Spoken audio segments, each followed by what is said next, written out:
আসসালামু আলাইকুম প্রিয় ভাই এবং বন্ধুরা আমার। আসছে শবে বরাত, 27শে রমজান। আপনি প্রস্তুত আছেন তো গুরুত্বপূর্ণ এই দিনটির জন্য? এই দিনটির এতটাই গুরুত্বপূর্ণ যে এর ফজিলত সম্পর্কে আপনি জানলে নিজেও অবাক হয়ে যাবেন। ফজিলতময়, বরকতময়, গুরুত্বপূর্ণময় এই দিনটি যদি আপনি কখনো পান, কখনোই এই দিনটি অবহেলা করবেন না। অবশ্যই রাত জাগবেন, আল্লাহর ইবাদতে মগ্ন থাকবেন, আল্লাহকে বেশি করে স্মরণ করবেন। কারণ এই সময়টা এতটাই গুরুত্বপূর্ণ যে জীবনে যদি একবার চলে যায়, হয়তো আপনি তার পরবর্তী বছরে আপনি হয়তো পাবেন না, তার আগেই মারা যাবেন। এমনও হতে পারে এই ইবাদতে আপনি সারা বছর পাপ করেছেন, কিন্তু এই একটা দিন আপনি আল্লাহর ইবাদতে মগ্ন ছিলেন, আল্লাহ তাআলা খুশি হয়ে আপনার সব পাপ ক্ষমা করে দিয়েছে এবং আপনার নেকির পরিমাণ বৃদ্ধি করে দিয়েছে।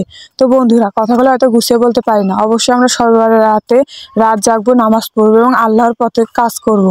তো অবশ্যই ভুল ত্রুটি হলে, কোথায় ভুল ত্রুটি হয়েছে আমাকে অবশ্যই কমেন্টের মাধ্যমে জানিয়ে দেবেন।